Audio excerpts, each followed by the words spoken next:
അടുത്ത activity number 13. അടിപൊളി ആക്ടിവിറ്റിയാണ്, നമുക്ക് നോക്കിയാലോ. Classify the given terms into kitchen utensils, food items and food ingredients. Collect pictures of these and make an album. ഇവിടെ കുറച്ച് സാധനങ്ങൾ തന്നിട്ടുണ്ട്. അതിനെ നമുക്ക് 3 തരങ്ങളാക്കിയിട്ട് തരംതിരിക്കണം. ആദ്യത്തെ സാധനം എന്താ? Kitchen utensils. കിച്ചൺ യൂട്ടൻസിൽസ് എന്താണെന്നറിയില്ലേ? നമ്മൾ തൊട്ട് മുമ്പത്തെ ആക്ടിവിറ്റിയിൽ പഠിച്ചിട്ടുണ്ടായിരുന്നു. നമ്മൾ അടുക്കളയിൽ ഉപയോഗിക്കുന്ന ഉപകരണങ്ങളെയാണ് കിച്ചൺ യൂട്ടൻസിൽസ് എന്ന് പറയുക. അത് കഴിഞ്ഞാലോ, ഫുഡ് ഐറ്റംസ്. നമുക്ക് കുറേ ഭക്ഷണങ്ങൾ ഇഷ്ടമാണ്. ഈ ഭക്ഷണമൊക്കെ പാകം ചെയ്ത് കഴിഞ്ഞതിന് ശേഷം പറയുന്ന പേരാണ് ഫുഡ് ഐറ്റംസ്. നമുക്ക് ഭക്ഷണം പാകം ചെയ്യാൻ പക്ഷേ കുറേ സാധനങ്ങൾ ആവശ്യമാണ്, അല്ലേ? നമുക്ക് ഉപ്പ് വേണം, മുളക് പൊടി വേണം, പച്ചക്കറികൾ വേണം, അല്ലേ? ഇതിനൊക്കെയാണ് ഫുഡ് ഇൻഗ്രീഡിയൻറ്റ്സ് എന്ന് പറയുന്നത്. Collect pictures of these. ഇതിൻ്റെയൊക്കെ പിക്ചേഴ്സ് നിങ്ങൾക്ക് കളക്ട് ചെയ്യാൻ കഴിയുമോ? And make an album. ഇതൊക്കെ ചേർത്ത് വെച്ചുകൊണ്ട് നമുക്കൊരു ആൽബവും തയ്യാറാക്കാം. ഇവിടെ ഒരു ബോക്സ് തന്നിരിക്കുന്നത് നിങ്ങൾക്ക് കാണാനുണ്ടാവും. അപ്പോൾ ഇവിടെ തന്നിട്ടുള്ള സാധനങ്ങളെയൊക്കെ നമുക്ക് തരംതിരിച്ച് ആദ്യം എഴുതേണ്ടതാണ് കിച്ചൺ യൂട്ടൻസിൽസ്. നമുക്ക് അടുക്കളയിൽ ആവശ്യമായിട്ടുള്ള ഉപകരണങ്ങളെയാണ് ഇവിടെ എഴുതേണ്ടത്. അത് കഴിഞ്ഞാലോ, ഫുഡ് ഐറ്റംസ്. നമുക്ക് കഴിക്കാൻ പാകമായിട്ടുള്ള സാധനങ്ങൾ, ഭക്ഷ്യവസ്തുക്കൾ, ഭക്ഷണത്തെയൊക്കെയാണ് ഫുഡ് ഐറ്റംസ് എന്ന് പറഞ്ഞ് ഇവിടെ എഴുതേണ്ടത്. അത് കഴിഞ്ഞ് ഫുഡ് ഇൻഗ്രീഡിയൻറ്റ്സ്. നമ്മൾ ഭക്ഷണത്തിൽ ചേർക്കുന്ന കുറച്ച് സാധനങ്ങളുണ്ട്. ആ സാധനങ്ങളൊക്കെയാണ് ഇവിടെ എഴുതേണ്ടത്. നമുക്കിതിലൂടെ ഒന്ന് പോയി നോക്കാം. ആദ്യം നമുക്ക് നോക്കാം സ്പൂൺ. ഇത് പ്രത്യേകിച്ച് പറയേണ്ടതില്ലല്ലോ, സ്പൂൺ നിങ്ങൾക്ക് എല്ലാവർക്കും അറിയാം. അതുപോലെ പ്ലേറ്റ്, നമ്മൾ ഭക്ഷണം കഴിക്കാനൊക്കെ ഉപയോഗിക്കുന്ന പാത്രത്തെയാണ് പ്ലേറ്റ് എന്ന് പറയുന്നത്. എഗ്ഗ് എന്താ? മുട്ട. പ്രഷർ കുക്കർ നിങ്ങൾക്ക് അറിയുന്നുണ്ടാവും. നമ്മൾ മുന്നത്തെ ആക്ടിവിറ്റിയിൽ കണ്ടിട്ടുണ്ടായിരുന്നു. വിസിലൊക്കെ വെച്ച് നല്ല വിസിലൊക്കെ അടിക്കുന്ന ഒരു കുക്കറാണ് പ്രഷർ കുക്കർ. അത് കഴിഞ്ഞാൽ ബനാന അറിയാലോ, പഴമാണ് ബനാന. ചില്ലി പൗഡർ എന്താ? മുളക് പൊടി. അത് കഴിഞ്ഞാലോ, സാൾട്ട്, ഉപ്പ്. ബൗൾ എന്ന് പറഞ്ഞാൽ നമ്മുടെ കറിയൊക്കെ നമ്മൾ ചെറുതായിട്ട് ഇങ്ങനെ കൊടുക്കുന്ന പാത്രത്തെയാണ് ബൗൾ എന്ന് പറയുക. അത് കഴിഞ്ഞാലോ, നൈഫ്, കത്തി. ഷുഗർ, പഞ്ചസാര. ഫോക്ക് അറിയോ? ഫോക്ക് എന്ന് പറഞ്ഞാൽ സ്പൂണ് പോലത്തെ നമ്മൾ ഓരോ ഫ്രൂട്ട്സൊക്കെ ഇങ്ങനെ കുത്തിയെടുക്കുന്ന മുള്ളെന്നൊക്കെ പറയുന്ന സാധനമാണ് ഫോക്ക്. നമ്മൾ നൂഡിൽസൊക്കെ കഴിക്കുക ഫോർക്ക് ഉപയോഗിച്ചിട്ടല്ലേ. അടുത്തത് ടീ ലീവ്സ് എന്ന് പറഞ്ഞാൽ തേയില. നമ്മുടെ ചായപ്പൊടിയൊക്കെയാണ് ഇതിൽ മീൻ ചെയ്യുന്നത്, ഇതിൽ അർത്ഥമാക്കുന്നത്. അത് കഴിഞ്ഞാൽ കെറ്റിൽ എന്ന് പറഞ്ഞ ഒരു പാത്രം കണ്ടിട്ടുണ്ടോ നിങ്ങൾ? കറണ്ടിലൊക്കെ കുത്തി വെള്ളമൊക്കെ തിളപ്പിക്കുന്ന പോലത്തെ ഒരു പാത്രമാണ് കെറ്റിൽ. അത് കഴിഞ്ഞ് ഫ്രൈയിങ് പാൻ. നിങ്ങൾക്ക് സാധനങ്ങളൊക്കെ വറക്കാനുള്ള ചട്ടിയാണ് ഫ്രൈയിങ് പാൻ എന്ന് പറയുന്നത്. അത് കഴിഞ്ഞാൽ എന്താ? സീവ്. നമ്മൾ ചായയും കാപ്പിയൊക്കെ അരിക്കാറുണ്ട്, അതുപോലെ ജ്യൂസൊക്കെ അടിച്ചു കഴിഞ്ഞാൽ അരിക്കാറുണ്ട്. ഈ അരിപ്പയാണ് സീവ് എന്ന് പറയുന്നത്. വോക്ക് എന്ന് പറഞ്ഞാൽ ചെറിയ ചീഞ്ചട്ടി എന്നൊക്കെ നമ്മൾ പറയും. ഈ പപ്പടമൊക്കെ ചൂടാൻ ഉപയോഗിക്കുന്ന ചട്ടിയാണ് വോക്ക് എന്ന് പറയുക.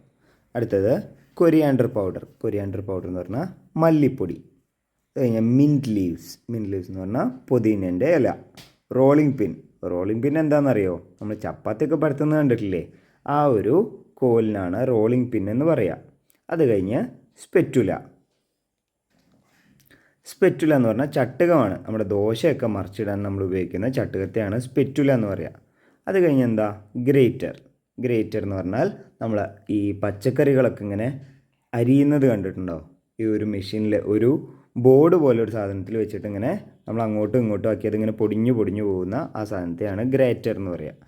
അത് കഴിഞ്ഞ് ലാഡിൽ എന്ന് പറഞ്ഞാൽ നമ്മൾ കറിയൊക്കെ വിളമ്പുന്ന പോലത്തെ കയ്യിലിനെയാണ് ലാഡിൽ എന്ന് പറയുക. സാമ്പാറിൽ ഉപയോഗിക്കുന്ന കുറേ സ്പൈസസ് ഒക്കെ ഉപയോഗിച്ചിട്ടുള്ള പൗഡറിനെയാണ് സാമ്പാർ പൗഡർ എന്ന് പറയുക. അത് കഴിഞ്ഞ് ടൊമാറ്റോ, തക്കാളി, ജിഞ്ചർ, ഇഞ്ചി. സ്ട്രെയിനർ എന്താ അറിയോ?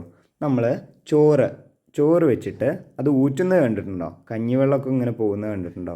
ആ ഒരു പ്ലേറ്റ്, ഈ ചോറിന് കഞ്ഞിവെള്ളം മാറ്റാനുള്ള പ്ലേറ്റിനെയാണ് സ്ട്രെയിനർ എന്ന് പറയുക. അത് കഴിഞ്ഞ് റൈസ് പോട്ട്, അരി വെക്കുന്ന കലം, അരിക്കലത്തെയാണ് റൈസ് പോട്ട് എന്ന് പറയുക. ബോയിൽഡ് റൈസ് അറിയോ? നിങ്ങൾ എല്ലാ ദിവസവും കഴിക്കാറുള്ള സാധനമാണ്, സ്കൂളിലൊക്കെ കിട്ടാറുണ്ട്. അറിയോ? ബോയിൽഡ് റൈസ് എന്ന് പറഞ്ഞാൽ നമ്മുടെ ചോറിനെ തന്നെയാണ് ബോയിൽഡ് റൈസ് എന്ന് പറയുക. അത് കഴിഞ്ഞ് ക്ലേ പാൻ എന്ന് പറഞ്ഞാൽ നമ്മുടെ മൺചട്ടി. എർത്തൻ വെയർ എന്ന് പറഞ്ഞാൽ മണ്ണ് കൊണ്ട് ഉണ്ടാക്കിയിട്ടുള്ള കൂജ, പാനി എന്നൊക്കെ പറയുന്ന സാധനങ്ങളൊക്കെയാണ് എർത്ത് ആൻഡ് വെയർ എന്ന് പറയുക. അത് കഴിഞ്ഞ് കിച്ചൺ സ്റ്റൗ എന്ന് പറഞ്ഞാൽ നിങ്ങൾ കണ്ടിട്ടുണ്ടാവും, നിങ്ങളുടെ വീട്ടിലൊക്കെ സ്റ്റൗ ഉണ്ടാവും, ഗ്യാസ് സ്റ്റൗവിനൊക്കെ തന്നെയാണ് കിച്ചൺ സ്റ്റൗ എന്ന് പറയുക. അത് കഴിഞ്ഞ് ഓവനല്ല, ഇതിനെന്താ പറയുക, അവൻ എന്ന് പറഞ്ഞാൽ ഒരു ബോക്സ്, അതിൻ്റെ ഉള്ളിൽ നമ്മൾ കേക്കൊക്കെ ഉണ്ടാക്കാനൊക്കെ ഉപയോഗിക്കുന്ന സാധനമാണ് അവൻ. അത് കഴിഞ്ഞ് ഹെർത്ത്, അടുപ്പ്. ഗ്രൈൻഡിങ് സ്റ്റോൺ എന്ന് പറഞ്ഞാൽ നമ്മൾ അമ്മിയെയാണ്, അമ്മിയിലൊക്കെ അരയ്ക്കുന്നത് കണ്ടിട്ടുണ്ടോ, ചമ്മന്തിയൊക്കെ, അതിനാണ് ഗ്രൈൻഡിങ് സ്റ്റോൺ എന്ന് പറയുക. അത് കഴിഞ്ഞ് സ്കൂപ്പ്, നിങ്ങൾക്ക് ഐസ്ക്രീമൊക്കെ തരുന്നത് എങ്ങനെയാണ്, സ്കൂപ്പായിട്ടാണ് തരിക. അങ്ങനത്തെ ഒരു സ്പൂണാണ്, ഒരു വട്ടത്തിലൊരു ബോൾ പോലെ ആക്കുന്ന ഒരു സ്പൂണിനാണ് സ്കൂപ്പ് എന്ന് പറയുക. അത് കഴിഞ്ഞ് നമുക്ക് നോക്കിയാലോ, മോർട്ടർ ആൻഡ് പെസ്റ്റിൽ എന്ന് പറഞ്ഞാൽ നമ്മൾ ഇടിക്കുന്നതൊക്കെ കണ്ടിട്ടുണ്ടോ, അടക്ക ഇഞ്ചിയൊക്കെ ഇടിക്കുന്നത് കണ്ടിട്ടുണ്ടോ, ഒരു പാത്രം പോലെ ഒരു സാധനം ഉണ്ടാവും കല്ലിൻ്റെ, അതിലിടിക്കാനും ചെറിയൊരു കുറ്റി ഉണ്ടാവും, അതിനാണ് മോർട്ടർ ആൻഡ് പെസ്റ്റിൽ എന്ന് പറയുക. അത് കഴിഞ്ഞ് ഫ്രൈഡ് ഡംപ്ലിങ്സ്, നമ്മുടെ പൂവടയൊക്കെ പോലെ ഈ എണ്ണയിൽ പൊരിച്ചെടുക്കുന്ന കടികളെയാണ് ഫ്രൈഡ് ഡംപ്ലിങ്സ് എന്ന് പറയുക. അത് കഴിഞ്ഞ് സ്റ്റീംഡ് ഡംപ്ലിങ്സ്, കൊഴുക്കട്ടയൊക്കെ കഴിച്ചിട്ടില്ലേ കുട്ടികൾ, ഈ ആവിയിൽ വേവിക്കുന്നതിനെയാണ് സ്റ്റീംഡ് എന്ന് പറയുക. സ്റ്റീംഡ് ഡംപ്ലിങ്സ് എന്ന് പറഞ്ഞാൽ കൊഴുക്കട്ടയൊക്കെ പോലത്തെ സാധനങ്ങൾ. അത് കഴിഞ്ഞ് ബനാന ഫ്രിറ്റേഴ്സ്, പഴം നിറച്ചത് കഴിച്ചിട്ടുണ്ടോ, പഴത്തിൻ്റെ ഉള്ളിൽ കുറേ അവിൽ തേങ്ങയൊക്കെ ഇട്ടിട്ടുള്ളത്, അതിനാണ് ബനാന ഫ്രിറ്റേഴ്സ് എന്ന് പറയുക. അത് കഴിഞ്ഞ് സ്റ്റീംഡ് റൈസ് കേക്ക്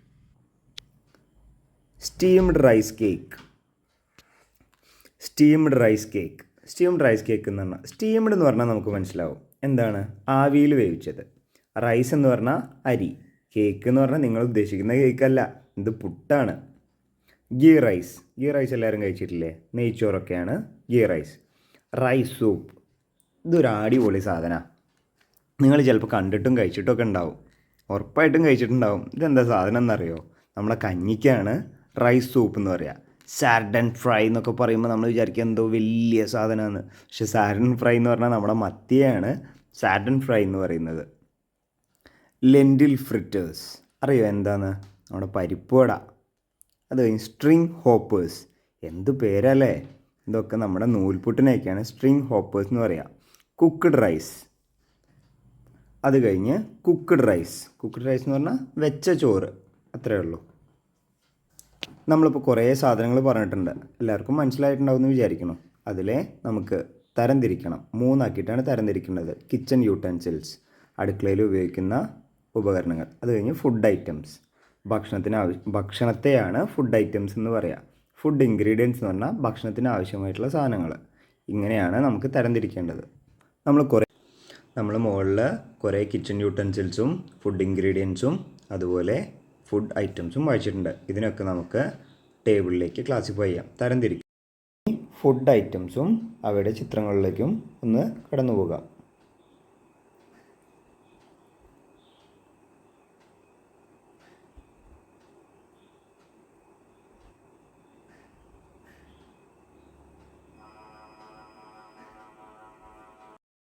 ഫുഡ് ഇൻഗ്രീഡിയൻസും അവയുടെ ചിത്രങ്ങളും ഒന്ന് നോക്കാം.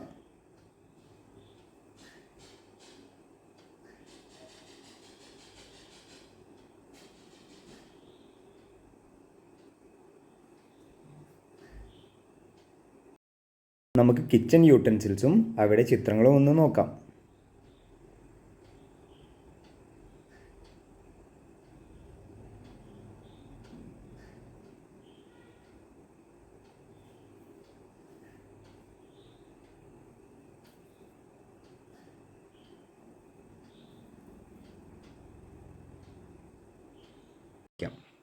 നോക്കൂ, അതെല്ലാവരും ഒന്ന് നോക്കുക.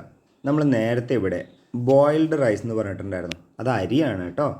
നമ്മൾ കുക്ക്ഡ് റൈസാണ് ചോറ്. അപ്പോൾ എല്ലാവരും ഇതൊന്ന് നോക്കിയിട്ട് ഏതെങ്കിലും എഴുതാത്തതോ സംശയം എന്തെങ്കിലും ഉണ്ടെങ്കിൽ കമൻറ്റ് ചെയ്യാം.